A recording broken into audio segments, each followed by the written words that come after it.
The air in the office was sterile, smelling of ozone and new plastic. Dr. Eris Thorne, a man who had dedicated his life to the logic of code, sat staring at a simple number on a screen. It wasn't a calculation, not a line of code, not a variable. It was a date. October 26, 2045. It was his death day. The date a machine he had built, a masterpiece of artificial intelligence, had just calculated. AI Day, the AI Destiny Aligner, was the most powerful predictive model ever created. It processed trillions of data points, medical records, genetic markers, lifestyle choices, even microexpressions captured on public cameras, to predict human life with an accuracy that was terrifying. It wasn't just a best guess, it was an absolute certainty. For 2 years, Eris had worked in secret, fueled by a singular, burning curiosity. He wanted to know the ultimate variable, the one no human could ever calculate, the finality of their own existence. He had told no one. Not his partner, not his colleagues, not even the funding firm that had entrusted him with the most sensitive data in human history. To them, AIDA was a tool for medical diagnostics, a way to flag a high risk for heart disease or cancer years before symptoms appeared. The death date function was his own, private, clandestine experiment. And now, for the first time, he had put himself into the system. Eris had a flawless health record, lived a disciplined life, and had no known genetic predispositions. He expected to see a date far in the future, maybe 2080 or 2090. He was barely 40. But the machine had spoken. October 26, 2045. He leaned back in his chair, the leather creaking under his weight. He felt a detached calm, the kind that came with an unchangeable, irrefutable truth. The fear wasn't a tidal wave, it was a slow, rising tide, cold and undeniable. His mind, a fortress of logic, immediately started searching for a flaw. A bug in the code. A missing data point. The date was too close. He had to be a statistical anomaly.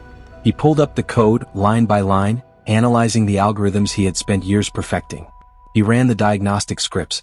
He cross-referenced the inputs. Nothing. The code was perfect. The data was impeccable. AIDA had not made a mistake.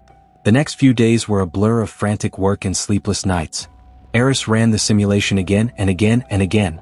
He changed his inputs. What if he started running 10 miles a day? What if he ate only kale and protein? What if he moved to a pollution-free city in the mountains? The date remained the same. He couldn't outrun it. The AI had already calculated his entire life's trajectory, every variable, every choice he would make. It had already seen the end. It didn't matter what he did. A week later, a colleague, Maya, noticed his exhaustion. Eris, you look like you haven't slept in a month. What's wrong? Nothing, he said too quickly. Just a complex problem I'm working on. The AI that tells you everything project? She joked, giving a sarcastic smile. Eris didn't smile back. The joke was too close to the truth, and a wave of nausea washed over him. He knew he couldn't keep this to himself forever. The weight was too much. He had to find a way to test it, a way to prove it was wrong. But who would he test it on? A total stranger? He couldn't ethically do that. A friend? What if it was right? The thought of handing someone a terminal sentence was more than he could bear. Then he thought of his partner, Leo. He and Leo had been together for 5 years. Leo was an artist, a chaotic, spontaneous force of nature who lived in the moment.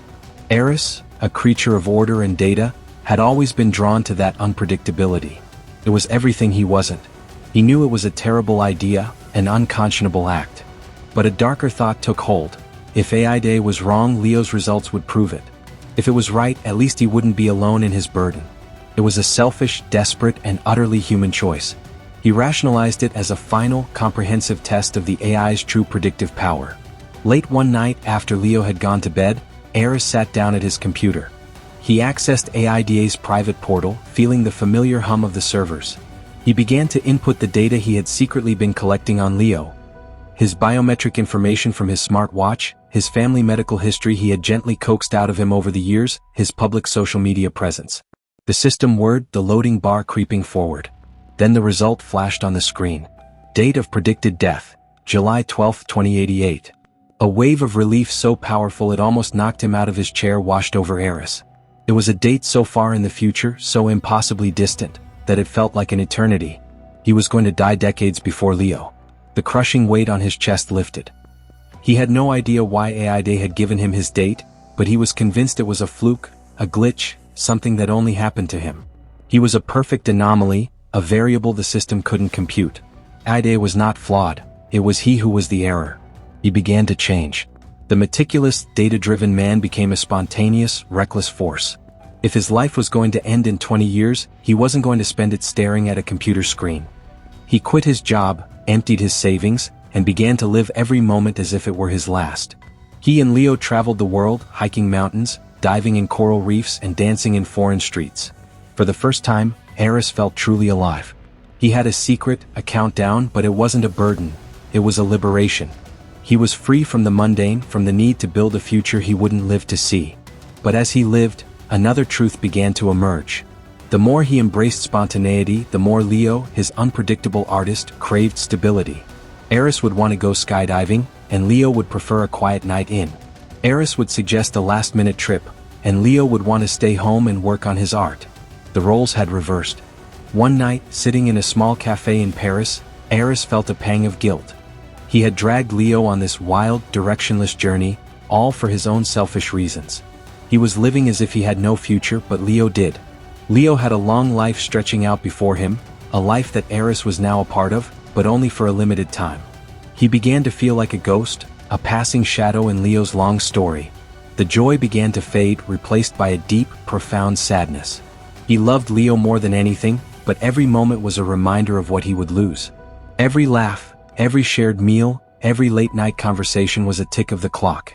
Then one evening while they were in Tokyo, Leo's phone rang. It was his mother.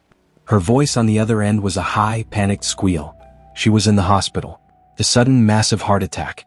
Eris watched as Leo's face drained of color, the carefree artist he knew disappearing. Leo rushed to the airport, his eyes filled with a terror that Eris had never seen before. Eris followed, but he knew. The AI hadn't been wrong about him, it had been right. It hadn't predicted his death, it had predicted his life. The algorithm had seen this all along. The journey, the spontaneity, the change in his life, it had all been to prepare him for this moment. It wasn't about his own death. It was about his life and what would happen to the people he cared about. He realized the AI had calculated something far more complex than a death date. It had calculated the end of his life as he knew it. The end of his carefree existence. The end of his selfish journey. His life would not end on a specific date, but it would change forever. He followed Leo to the hospital, sitting in the waiting room for hours as Leo held his mother's hand. The doctor came out and told them the prognosis was good, that she had survived. Eris watched Leo's face as the tension melted away, and he knew in that moment what he had to do. He couldn't be the man who was just waiting for the end. He had to be the man who was living. He had to rebuild his life, not for his own benefit, but for Leo's, for his mother's, and for all the people he would touch. He went back to his old life, not as a desperate man living on borrowed time, but as a man who had been given a new purpose. He got a job at a small tech company, but this time, his focus wasn't on predicting death. It was on building something that would help people live. He helped develop an AI that could detect early signs of mental illness in social media posts, connecting people to therapists and support groups before they reached a crisis point. He worked tirelessly, driven by a new, quiet fire. He had learned a profound truth. The AI didn't predict a death date.